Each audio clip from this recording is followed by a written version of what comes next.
ಇಲ್ಲಿ ನೋಡಿ, ಇವತ್ತು ಒಂದು 4 ಜನ ಬಂದು ಒಂದು 60ರಿಂದ 70 ವರ್ಷಗಳ ಕಾಲ ಅವರದ್ದು ಒಂದು ಏಜ್ ಇತ್ತು.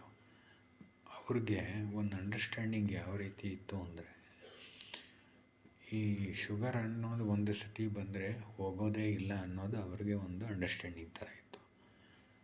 ಅದನ್ನ ಅರ್ಥ ಮಾಡ್ಕೊಂಡಿರೋ ರೀತಿಯೇ ಕಷ್ಟ. ಏನು ಅಂದರೆ ತಪ್ಪು ತಿಳ್ಕೊಂಬಿಟ್ಟಿದ್ದಾರೆ. ಒಂದು ನಾವು ಏನು ತೊಗೊಳ್ತೀವೋ ಅದರಿಂದ ದಿನ ತೊಗೊಳ್ತೀವೋ ಅದರಿಂದ ರೈಸ್ ಆಗುತ್ತೆ ಅನ್ನೋ ಮನೋಭಾವನೆ ಈ ಡಾಕ್ಟ್ರುಗಳು ಏನು ಟ್ರೀಟ್ಮೆಂಟ್ ಕೊಡೋದ್ರಿಂದ ಅವರಿಗೆ ಚೇಂಜ್ ಆಗೋಗ್ಬಿಟ್ಟಿದೆ. ಡಾಕ್ಟ್ರಸ್ಸು ಅವರ ಒಂದು ಇಂಟೇಕ್ ಅವತ್ತಿನ ದಿನ ಏನು ತೊಗೊಳ್ತಾರೋ ಅದರ ಮೇಲೆ ಡಿಪೆಂಡೆನ್ಸಿ ಆಗಿದ್ಕೊಂಡು ಅವರಿಗೆ ಒಂದು ಟ್ಯಾಬ್ಲೆಟ್ಸ್ನ ಬರ್ಕೊಟ್ಟಿರ್ತಾರೆ.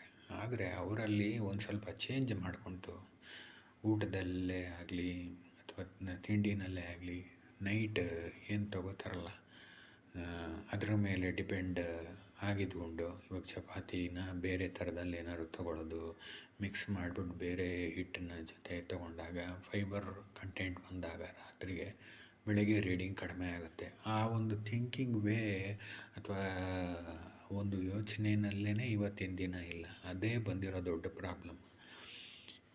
ಬರೀ ನಾವೇನು ತೊಗೋತಾ ಇದ್ದೀವೋ ತೊಗೊಳ್ಳೋದು, ಮಾತ್ರೆ ಅಥವಾ ಒಂದು ಇನ್ಸುಲಿನ್ ತೊಗೊಳ್ಳೋದು, ಅದನ್ನು ಹಾಗೆ ಕಂಟಿನ್ಯೂ ಮಾಡೋದು. ಇಯರ್ಸ್ ಟುಗೆದರ್ ಹಾಗೆ ಕಂಟಿನ್ಯೂ ಆದಮೇಲೆ ಅವ್ರಿಗೆ ಚೇಂಜಸ್ ಅನ್ನೋದೇ ಬರೋದಿಲ್ಲ ಅನ್ನೋದು ಮನದಟ್ಟಾಗ್ಬಿಟ್ಟಿದೆ. ಅದು ಒಂದು ದೊಡ್ಡ ಒಂದು ತಪ್ಪು.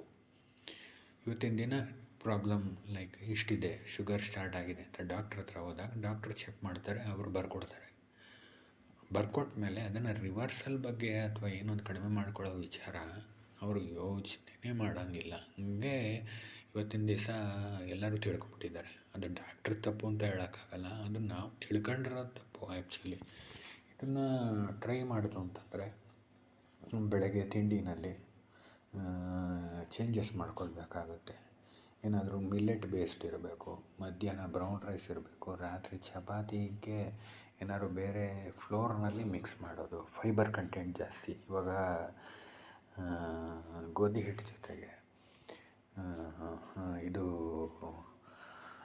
ಫೈಬರ್ ಕಂಟೆಂಟ್ ಇರೋವಂಥ ಕಡಲೆ ಹಿಟ್ಟು ಅಥವಾ ಸಜ್ಜೆದು ಮೇಯ್ನಾಗಿ ಮಿಲೆಟ್ ಬೇಸ್ಡ್ ಬಂದುಬಿಡ್ತು ಅಂದರೆ ಡೆಫಿನೆಟಾಗಿ ಶುಗರ್ ಲೆವೆಲ್ಸ್ ಕಡಿಮೆ ಆಗುತ್ತೆ. ಇನ್ನು ಹೇಳ್ಬೋದು, ಒಂದು ಅಕ್ಕಿ ಮೇಯ್ನಾಗಿ ಜಾಸ್ತಿ ತೊಗೊಳ್ಳೋ ಅಂಥ ನಮ್ಮ ಸ್ಟೇಟ್ಗಳಾದ ಇವಾಗ ಒಂದು ಆಂಧ್ರ ಫಸ್ಟ್ ಪ್ಲೇಸ್ನಲ್ಲಿ